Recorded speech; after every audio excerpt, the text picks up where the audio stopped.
Meus irmãos, nós queremos pensar nesta noite sobre a verdadeira luz.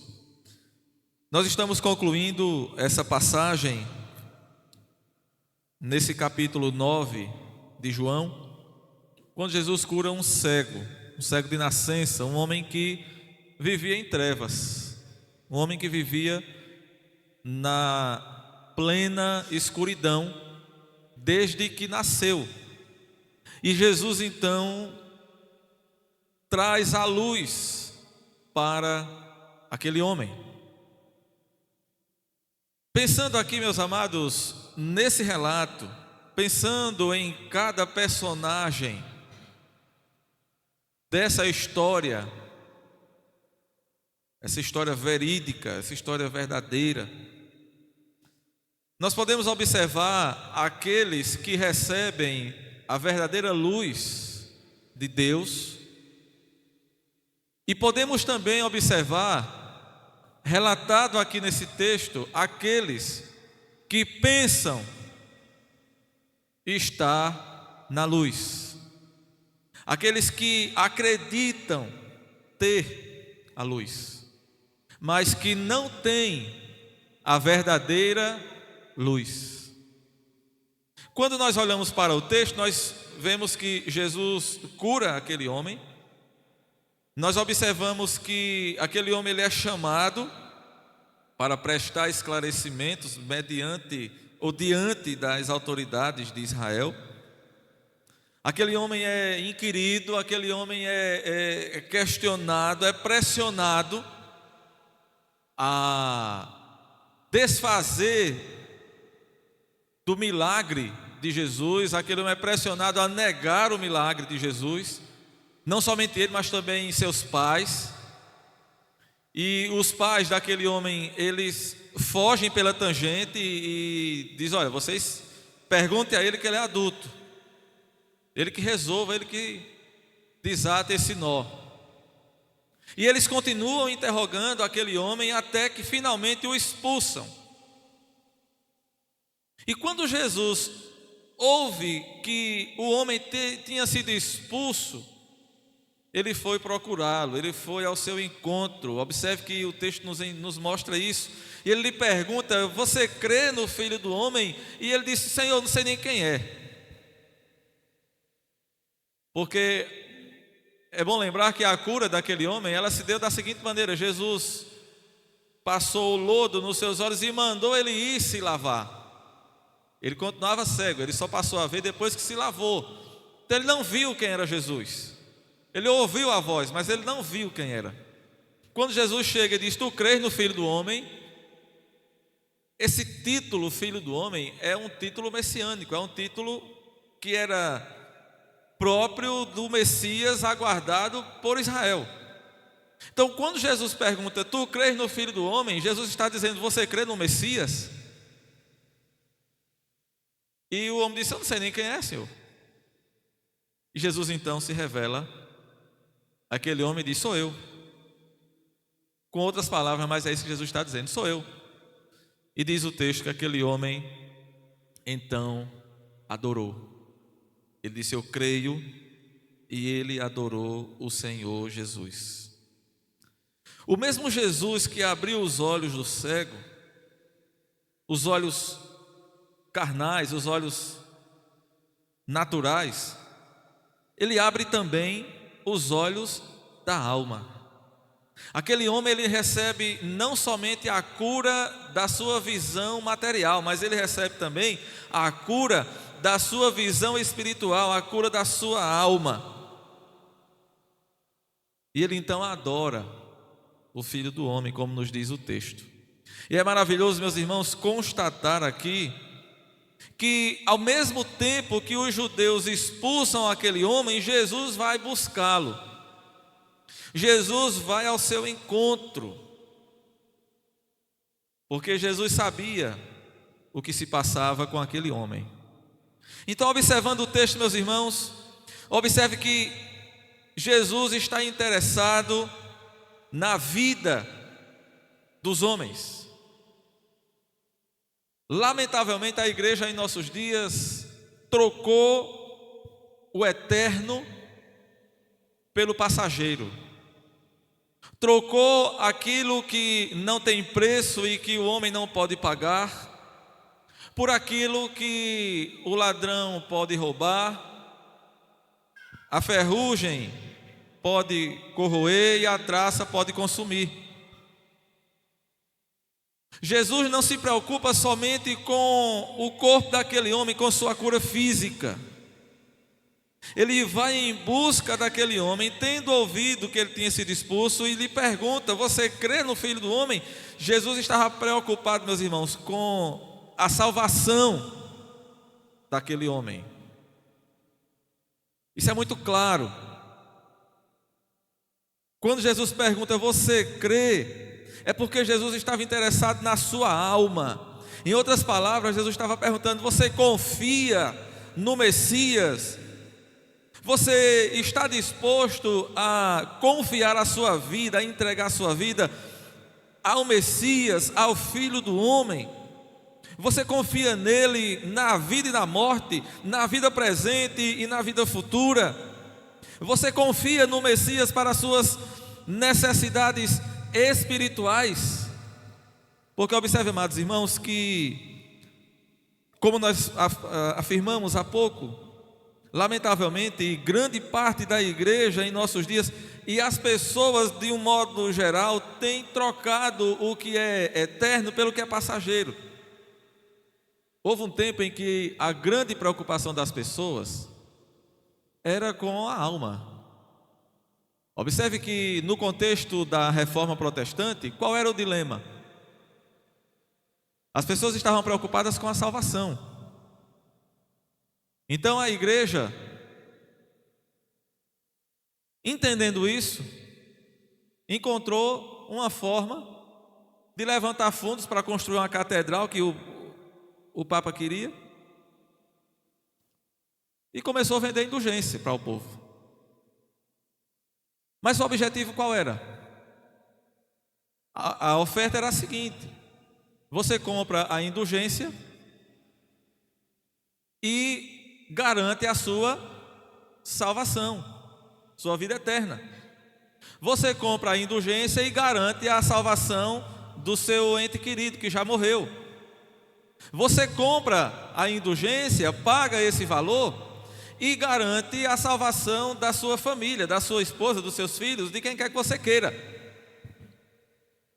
E ali, embora movidos pelo erro e pelo engano, as pessoas estavam trocando o material pelo espiritual, trocando o passageiro, o físico, pelo eterno, pagando um valor para, na sua esperança, garantirem a eternidade, a vida eterna.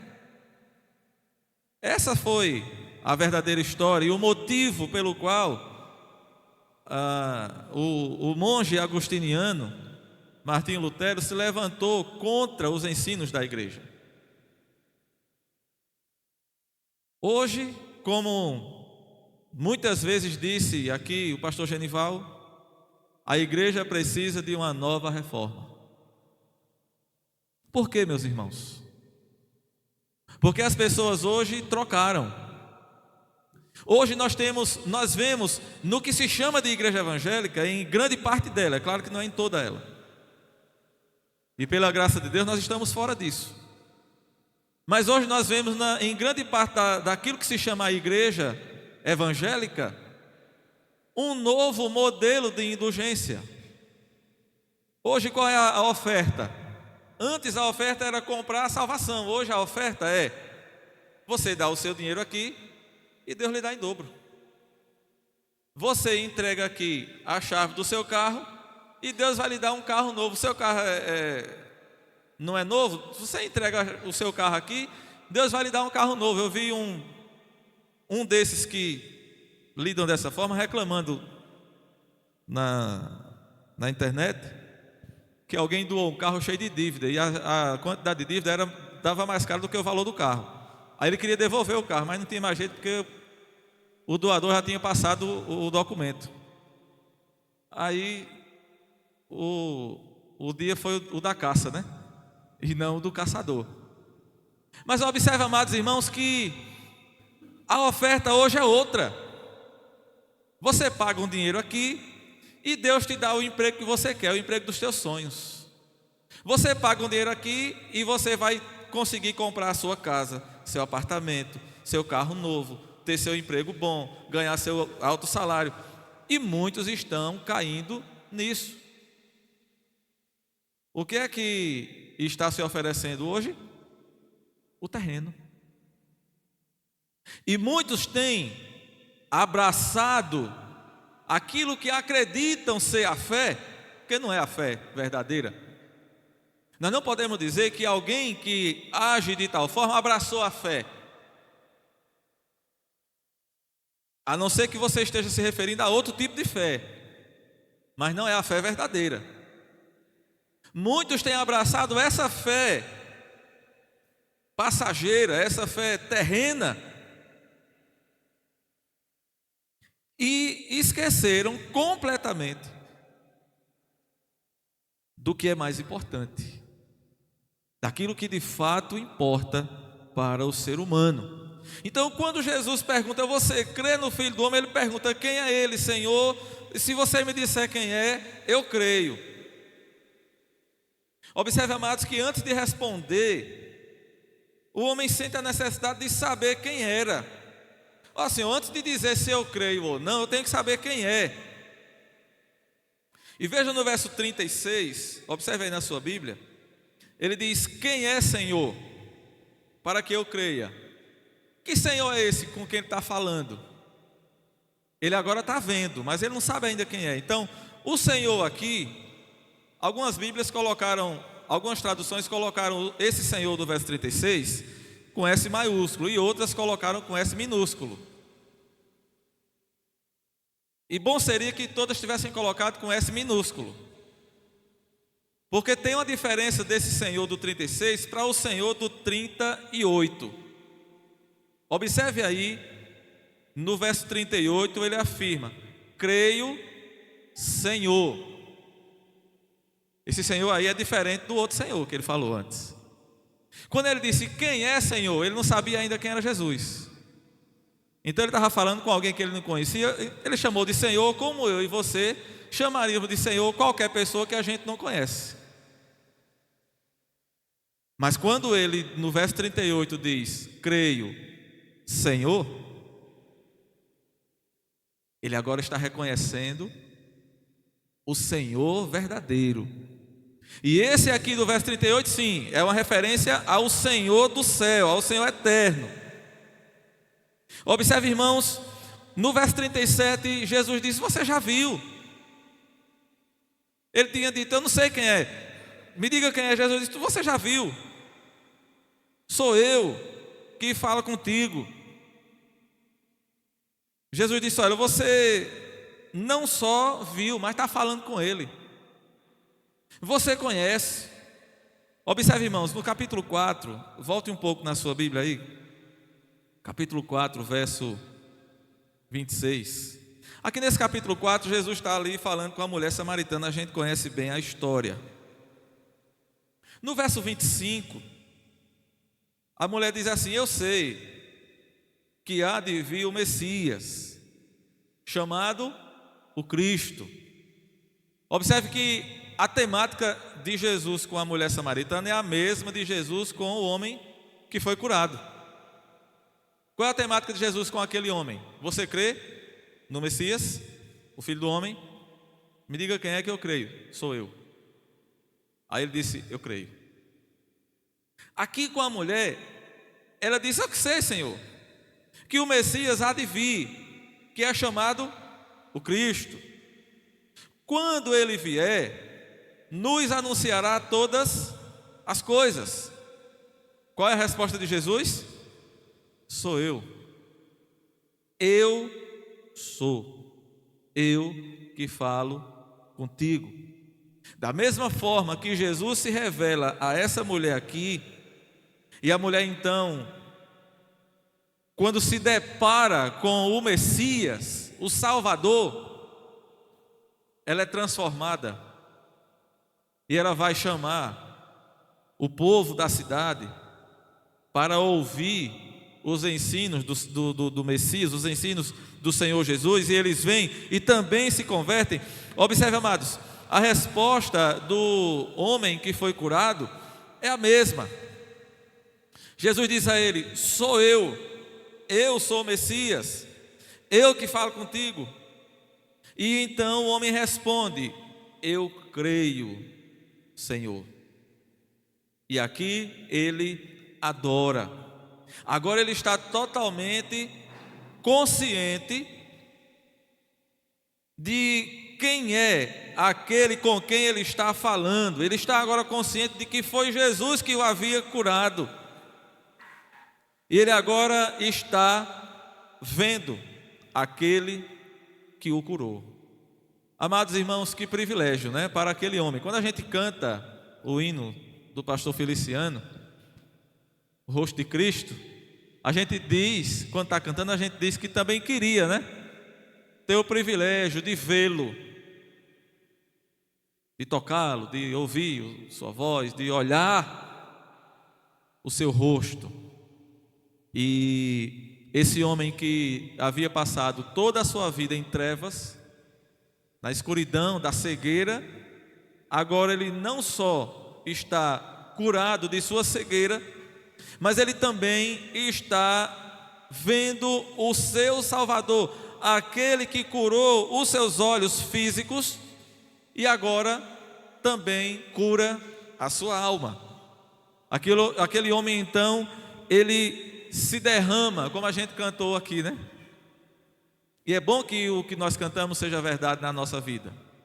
Ele se derrama em adoração diante do Senhor Jesus. Ele está de fato e de verdade, meus amados irmãos, adorando o Salvador. Agora, irmãos, é interessante observar, porque na mesma proporção que aquele homem avança na sua adoração a Jesus, na mesma proporção que aquele homem ele vai aos poucos sendo transformado por Jesus, porque a primeira transformação foi da visão. Ele fica convicto de que quem fez aquilo não é uma pessoa qualquer. Isso nós vimos na mensagem anterior, nos versos anteriores. Ele não sabia ainda quem era, mas de uma coisa ele sabe: quem fez isso comigo não é uma pessoa qualquer, é alguém que veio de Deus. Então observe que aos poucos aquele homem ele vai avançando na sua compreensão. Mas ao mesmo tempo, meus irmãos, quanto mais ele avança para perto de Jesus, mais os fariseus avançam em sua incredulidade. E aqui está o grande contraste. Enquanto alguns, ao se depararem com Jesus, ao se depararem com a palavra de Deus, vão para perto de Deus, outros, quanto mais ouvem, quanto mais se deparam com Jesus, quanto mais têm contato com o Salvador, com Cristo, com sua palavra, com sua mensagem, ainda mais endurecem o coração. Isso aconteceu com aqueles homens, e essa foi a ruína deles. É como aquela velha ilustração que a gente sempre ouviu, não é? Tem pessoas que o coração é como o barro, e outros o coração é como a cera. E se você colocar ambos no sol, enquanto a cera derrete, o barro endurece, petrifica. Algumas pessoas, quanto mais ouvem a mensagem de Jesus, quanto mais ouvem a mensagem de salvação, mais endurece o coração. E essa mensagem aqui, meus amados, é um grande alerta para você que está aqui, para você que está nos assistindo, para você que tem escutado a palavra, para você que tem se sentado, que tem ouvido essa palavra constantemente. Analise o seu coração. Olhe para você. Faça uma introspecção. Faça uma autoanálise. Não deixe, meu amado, que o seu coração seja endurecido. Não deixe que a sua atitude se assemelhe às atitudes dos fariseus, que quanto mais ouviam Jesus, mais endureciam o coração e procuravam prendê-lo, procuravam apanhá-lo em alguma falha, em alguma falta. Observe, amados, a compreensão daquele homem que foi curado por Jesus, ela foi crescendo cada dia. No começo, ele era apenas um homem. Na compreensão dele, observe, no verso 11 desse capítulo 9, quando pergunta, como é que foram abertos teus olhos? Aí ele disse, o homem, chamado Jesus, foi ele que me curou, fez lodo. Mas a conversa vai avançando, e depois ele diz, na verdade, ele não é um homem, ele é um profeta. Ele não é um homem qualquer, ele é um profeta. Olha o verso 17. De novo perguntaram ao cego, que dizes tu a respeito dele, visto que te abriu os olhos? Ele disse, eu digo que ele é profeta. Ele é um profeta. Mas ele continua sendo inquirido ali, continua sendo questionado. E olha o verso 27. Ele respondeu, já vos disse e não atendeste. Por que quereis ouvir outra vez? Porventura quereis vós também tornar-vos o quê? Seus discípulos? Ele entende que Jesus não é uma pessoa qualquer. E aqui no verso 33, ele diz, se esse homem não fosse de Deus, ele não poderia ter feito isso que ele fez. Então ele reconhece que Jesus é de fato Filho de Deus, o Messias, quando ele diz, eu creio. E então adora o Senhor. Como é que está a sua postura? E aqui nós podemos, meus irmãos, aplicar também para nós. É muito fácil para nós, quando ouvimos a mensagem, quando lemos a palavra de Deus e ouvimos a mensagem, e a mensagem confronta, é muito fácil para nós desviar e dizer, isso aqui é para fulano, essa mensagem aqui é boa para fulano, mas se fulano estivesse aqui hoje, seria muito bom para ele. Meus amados, esse tem sido um erro recorrente que nós cometemos. Toda e qualquer mensagem, ela é primeiro para nós. A gente às vezes tem uma ideia de fazer uma diferença, e muitas vezes essa diferença ela é muito clara na nossa mente, né, no nosso meio, no nosso modo de entender, de que essa mensagem, a gente escuta a mensagem e classifica, né? Essa mensagem aqui é para crente. Aí a gente escuta outra mensagem, essa não, essa é para descrente. Essa aqui é para homem, essa aqui é para mulher, essa mensagem é para quem é casado, essa outra é para quem é solteiro. Irmãos, a palavra de Deus é para todos. É para todos. Pastor, mas eu já sou crente. E quer dizer que você já é perfeito? Se você já é crente? Quer dizer que você não precisa avançar? Quer dizer que você não precisa, assim como aquele homem, como nós acabamos de ver, ele vai avançando na sua compreensão a respeito de Jesus? Então essa mensagem, meus irmãos, é primeiro para nós. O que é que a gente sempre aprendeu aqui? Quem prega é o primeiro que recebe a mensagem. Não é assim? E se a mensagem não muda primeiro o pregador, ela não vai servir para ninguém mais. A mensagem precisa mudar primeiro o que prega, porque ele é o primeiro a receber a mensagem. Em outras palavras, ele é o primeiro a levar a pancada, né? E aí essa mensagem, meus irmãos, ela vai trabalhando na vida de cada um. E ela vai alcançar o descrente também? Sim. ela vai também alcançar o descrente. Irmãos, em primeiro lugar, a gente precisa entender, compreender os objetivos da mensagem de Deus. Nós estamos num culto. Esse culto é para crente ou para descrente? Esse culto é para Deus. Esse culto nem é para o crente e nem é para o descrente. Esse culto é para Deus. Se nós fizermos um culto e não tivermos em nossa compreensão que, em primeiro lugar, o nosso culto é para o nosso Deus, a gente já começou errado. Não, pastor, mas a gente vai fazer um culto evangelístico na rua, na praça. Tá certo, vamos fazer. Mas não nos esqueçamos que antes de qualquer coisa, nós devemos glorificar a Deus ali. Porque o culto e a mensagem primeiro glorifica a Deus, depois edifica os santos e depois ela converte os pecadores. O processo é esse, irmãos. O caminho é esse. Não adianta nada a gente querer ser mais santo do que Deus, ou achar que sabe mais do que Ele e querer fazer o caminho inverso. Não, primeiro vão alcançar os perdidos. Tem muita gente que se preocupa tanto com os perdidos que se esquece consigo mesmo e com os outros que já estão, os que já foram salvos.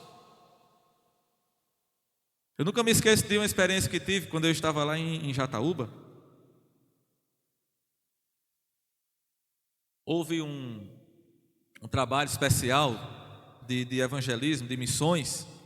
Veio uma equipe bem grande, muita gente, em sua maioria jovens, lá de Recife, e se espalharam por todo o município de Jataúba, pela zona rural e pela cidade.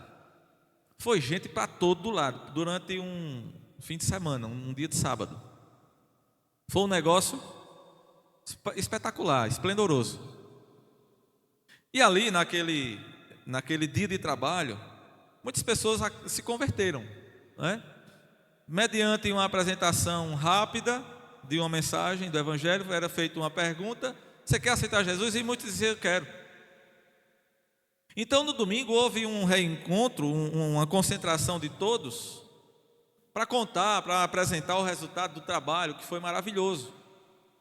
E aí, eu não lembro exatamente agora números, mas foi apresentado ali uma quantidade X de convertidos. Que coisa maravilhosa. Eu nunca vou me esquecer do que um pastor que estava lá presente disse. Ele disse: tudo bem, vocês fizeram o trabalho, evangelizaram, fizeram um convite, muita gente recebeu, muita gente aceitou, mas quando terminar esse nosso encontro aqui agora, nesse momento, quando terminar esse culto aqui, a gente vai para casa. Isso era no domingo de manhã e eles iam almoçar e voltar para casa. A gente vai para casa e amanhã cada um vai voltar para suas atividades. E esse povo que se converteu aqui, como é que fica? O que é que vai ser desse povo? Quem é que vai cuidar deles? Porque teve gente que se converteu em cada canto do município, né? E resumindo, para falar a verdade, a gente não viu muita diferença depois, porque as pessoas não chegaram lá e também não tinha como ir em busca de cada um, porque ninguém nem sabia quem tinha sido. Aí a gente está tão preocupado em buscar lá que a gente se esquece do começo aqui. Primeira coisa, irmãos, glorificar a Deus. Olha a atitude do homem. Ele adorou o Senhor Jesus. Ele adorou. Glorificar a Deus, edificar a igreja e salvar os pecadores. Agora observe, irmãos, enquanto o homem curado se prostra para adorar Jesus, ele aproveita aquele momento para enfatizar a sua missão diante dos incrédulos. Porque é claro, é nítido aqui pela leitura do texto, que os fariseus, os inimigos de Jesus, os perseguidores de Jesus, estavam ali, olhando aquilo. E Jesus então aproveita aquele momento para continuar apresentando a sua mensagem. E Jesus diz: olha, os cegos veem, E os que se julgam entendidos ficam cegos.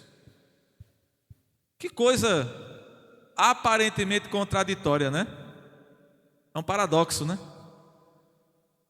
Que coisa. Se você ler isso aqui com cuidado e prestar atenção na interpretação adequada do texto, e não somente esse, mas muitos outros, e muitas falas de Jesus registradas nos evangelhos, você vai entrar em parafuso.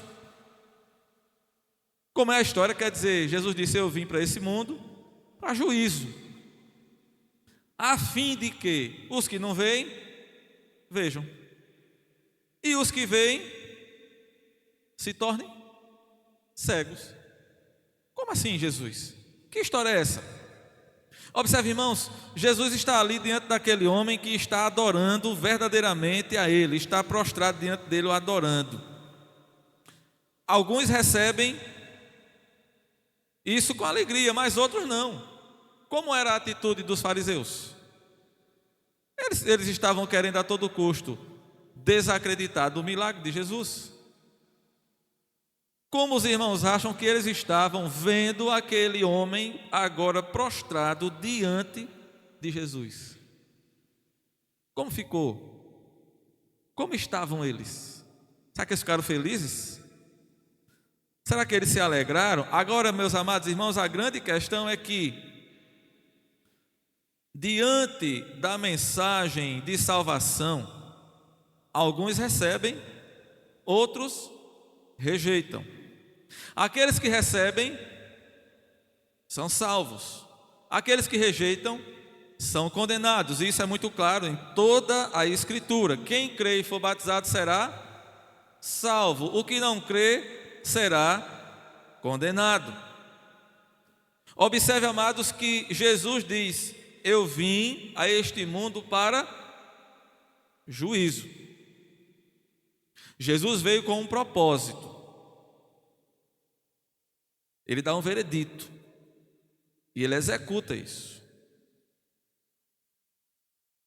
Aqueles que recebem a palavra são salvos, são recompensados. O aspecto compensador do juízo que Jesus aqui pronuncia é expresso aqui quando ele diz: olha, para aqueles que não veem, eles podem ver, eles vão passar a ver. Então, eu vim a esse mundo para que aqueles que não veem possam ver. Ou seja, aqueles que estão sem a luz da salvação, mas que anseiam por ela, terão a luz. Agora, aqueles que continuarem impenitentes, aqueles que continuarem incrédulos, aqueles que continuarem resistentes e resistindo à mensagem do Senhor Jesus, estes serão punidos. Aqueles que pensam que têm a luz, porque observe, quando Jesus diz: eu vim a fim de que os que não veem vejam e os que veem se tornem cegos, o que é que Jesus está dizendo? Aquele que não vê, ou seja, aquele que reconhece que não vê, vai passar a ver. O que é que nós precisamos, irmãos, fazer? O que foi que eu e você, que já nos convertemos, aquele que já se converteu de fato, o que foi que a gente fez? A primeira coisa que a gente fez foi reconhecer o nosso pecado, o nosso estado de miséria. Enquanto a gente estiver achando que é bonzinho, que não faz muita coisa errada, que não tem nada de demais em nós, que, como eu sou uma pessoa boa, eu me entendo com Deus. Aquele que continuar confiando na sua própria justiça, é o que Jesus disse, é o que pensa que vê. Ele acha que enxerga. Então esses vão ficar cegos. Mas aquele que reconhece: Senhor, eu sou pecador, Senhor, eu não tenho nada de bom em mim. Como a gente canta: venho, meu Senhor, venho como eu estou. E o bem? Não mereço bem nenhum. Não é assim? Bem nenhum eu mereço aqui. Quando nós reconhecemos isso, meus irmãos, então Deus nos transforma. e nós passamos a ver. Agora, irmãos, diante dessa fala de Jesus, observe a resposta dos fariseus, verso 40. Alguns dentre os fariseus estavam perto dele e perguntaram: acaso também nós somos cegos? Será que nós também somos cegos? Irmãos, aparentemente eles respondem com ironia, com um tom crítico a Jesus. Essa pergunta deles aqui não é uma pergunta sincera. Na verdade, eles estão insultando Jesus. Quer dizer que tu está dizendo que nós somos cegos, né? Porque eles entenderam. O mais interessante é isso. Eles entenderam o que Jesus estava dizendo. E quando eles entenderam, se enfureceram ainda mais. Quando eles entenderam, acendeu-se a ira deles. Então eles se voltam contra Jesus, questionando, confrontando Jesus. Quer dizer que você está dizendo que nós somos cegos? Você está dizendo que nós não enxergamos? Você está nos comparando aos pecadores? Como era que os judeus enxergavam aqueles que não conheciam a lei? Olhe na sua Bíblia aí, capítulo 7 desse mesmo evangelho.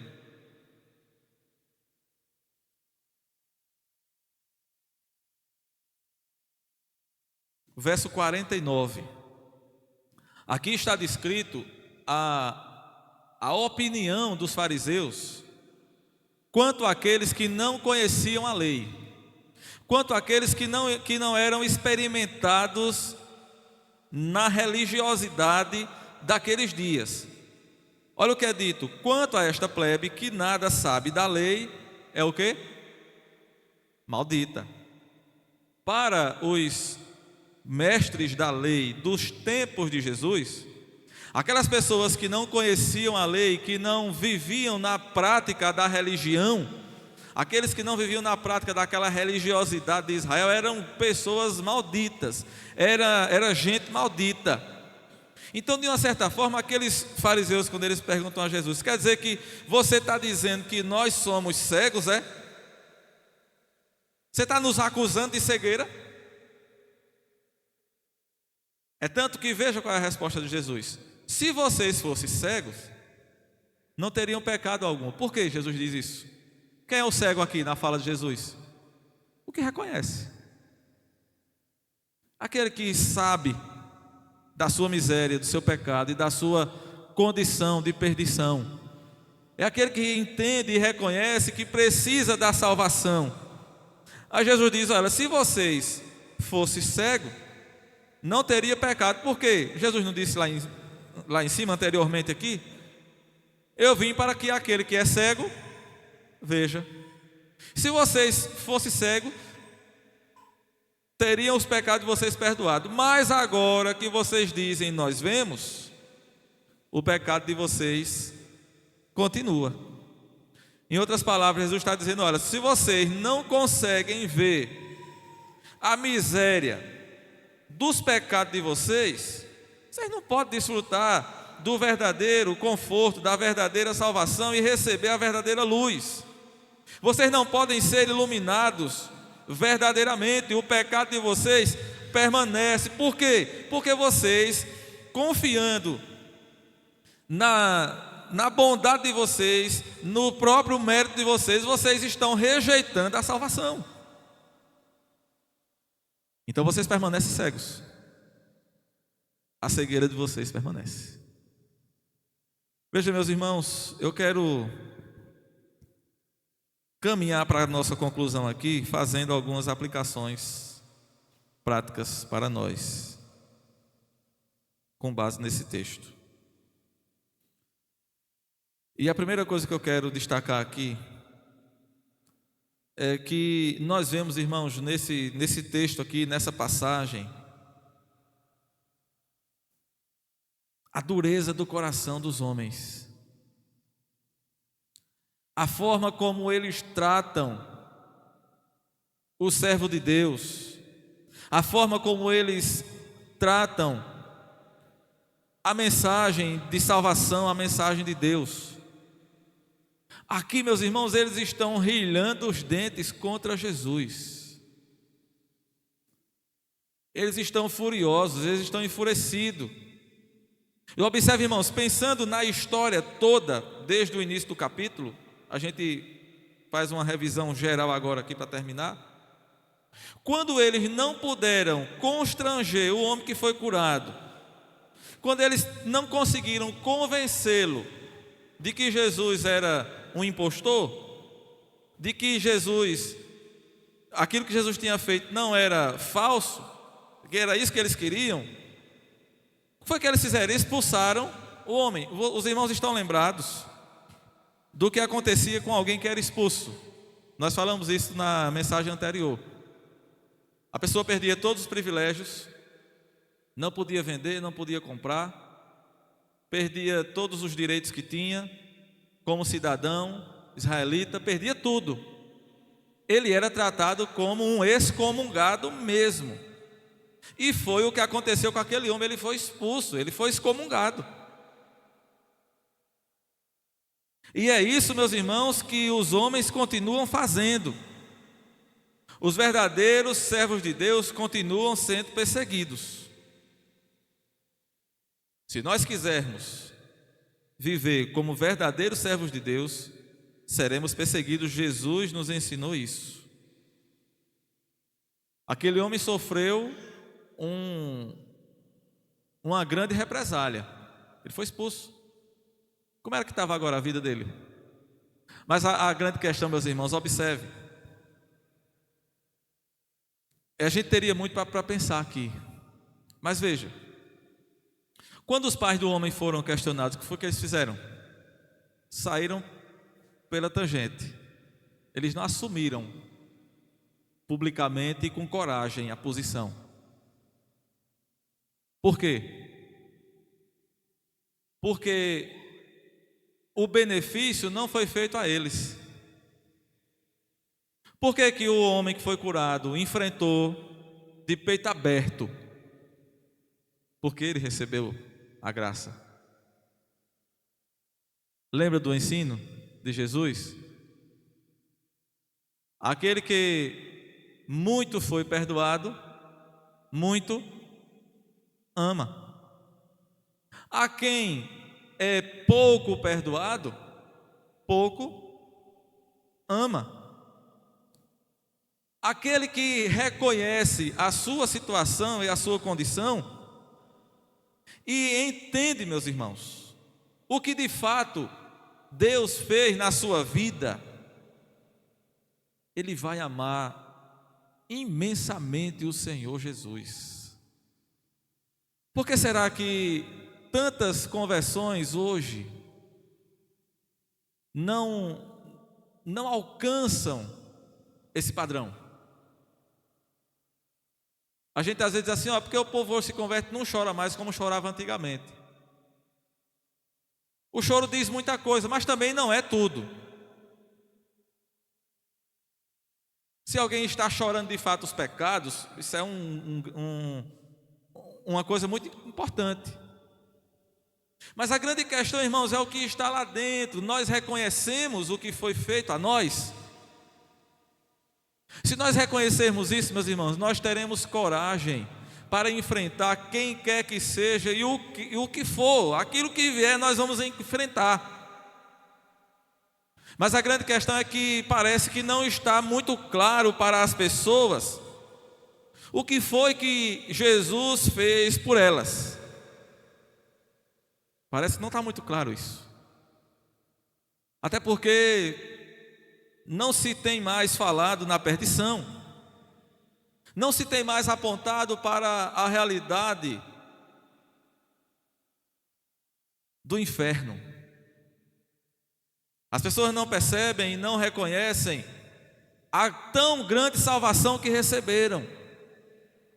A palavra de Deus nos diz como nós vamos escapar se nós negligenciarmos tão grande salvação. Parece que muitos de nós têm esquecido, não têm conseguido compreender, não conseguem mensurar o tamanho dessa salvação. E talvez aí esteja a nossa fraqueza. E o fato de não termos coragem de enfrentar as consequências advindas da nossa fé, da nossa salvação, da nossa conversão. Em segundo lugar, meus irmãos, eu quero pensar aqui com os meus amados o quanto que é perigoso ter conhecimento e não utilizar esse conhecimento corretamente. Porque de qualquer forma, meus irmãos, os líderes religiosos de Israel, eles conheciam a lei. Eles sabiam de cor e salteado. Qual era a Bíblia que eles tinham no tempo de Jesus? Era o Antigo Testamento. E eles conheciam do Gênesis ao Malaquias, né? Nesse tempo aqui a gente não pode dizer de Gênesis a Apocalipse, porque o Novo Testamento ainda não estava pronto. Mas eles tinham ali a escritura do Gênesis a Malaquias. Eles tinham todo o Antigo Testamento ali. E eles conheciam de cor e salteado. Eles sabiam cada tio, cada ponto, cada vírgula. Eles conheciam tudo da lei, da palavra, da escritura, dos salmos, dos profetas. Eles conheciam tudo, mas o que foi que eles fizeram com esse conhecimento que eles tinham? Esse conhecimento, meus irmãos, serviu para cegar ainda mais os seus olhos. É tanto que Jesus diz: subsiste o vosso pecado. Por quê? Se vocês reconhecessem o pecado de vocês, eu daria a verdadeira luz a vocês. Mas em outras palavras, o que é que ele está dizendo aqui? Como vocês não reconhecem, vocês vão continuar cegos. Por quê? Porque Jesus disse: eu vim a este mundo para juízo, a fim de que os que não veem, vejam, e os que veem se tornem cegos. Que final tão triste, meus irmãos, daqueles homens. Sem dúvida, meus amados, o conhecimento é uma bênção de Deus. Mas esse conhecimento ele deve ser usado de forma adequada. Porque quando o conhecimento serve apenas como um troféu para exibir o conhecimento, a sabedoria, ele tem um efeito contrário. Quando aquele que possui o conhecimento se exalta, imaginando que sabe de tudo, imaginando que é alguma coisa, isso, meus irmãos, pode levar o homem a um dos piores estados de espírito, porque ele se orgulha, ele se torna soberbo. E foi a soberba que causou a queda de Satanás. Precisamos ter o cuidado com o conhecimento. Conhecimento é necessário e é um bem que Deus nos dá, mas é preciso ser tratado, ser lidado corretamente, porque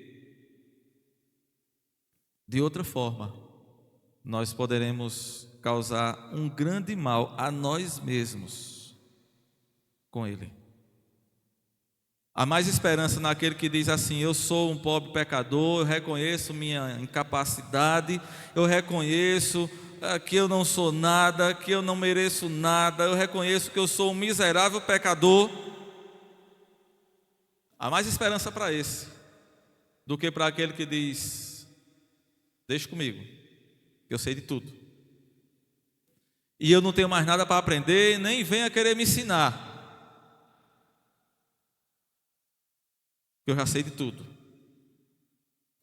E aí corremos o grande perigo de Jesus estar olhando para nós e dizer: ó, se você tivesse consciência de que é cego, eu ia abrir seus olhos, mas já que você acha que vê, você vai continuar cego.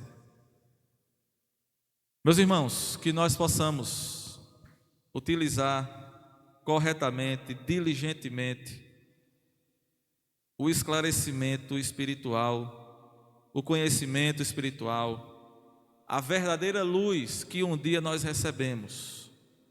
Utilizemos, irmãos, diligentemente esse conhecimento espiritual que nós possuímos e supliquemos sempre para que Deus nos conceda mais. E cada dia mais, porque é isso que a Bíblia nos ensina. O que é que o apóstolo Pedro diz? Crescei na graça e em que mais? No conhecimento do nosso Senhor e Salvador Jesus Cristo. Conhecimento nunca é demais e nunca será prejudicial, nunca será nocivo se nós soubermos lidar com ele. Se nós não soubermos lidar com esse conhecimento, se nós acharmos que já sabemos de tudo e que não temos mais nada para aprender, porque observe, meus irmãos, qual era o problema dos fariseus com Jesus? Ele já conhecia tudo. Já conhecia tudo. Só que Jesus chega pregando uma mensagem que era diferente daquilo que eles conheciam, daquilo que eles achavam que sabiam. E quando eles se deparam com algo diferente daquilo que eles achavam que sabiam e que, segundo o seu entendimento, era a verdade final de todas as coisas, se eles tinham a verdade final e a última palavra sobre tudo, Jesus chega pregando uma mensagem diferente daquilo que eles conheciam. Qual era a atitude? Qual foi a reação deles? Vamos perseguir esse homem, que ele é um herege. Vamos matá-lo. Porque era assim que se tratava os hereges no tempo de Jesus, matando. E foi isso que fizeram com Jesus, porque eles não reconheceram a verdadeira luz. Meus irmãos, nem eu e nem você nunca vamos chegar a um nível de dizer assim: não tenho mais nada para aprender porque eu já sei de tudo. Nós precisamos crescer na graça e no conhecimento do nosso Senhor e Salvador Jesus Cristo. Eu termino aqui com o que diz o Salmo 86, verso 11, quando ele diz: ensina-me, Senhor, o teu caminho e andarei na tua verdade. Dispõe-me o coração para só temer o teu nome. Que Deus nos abençoe.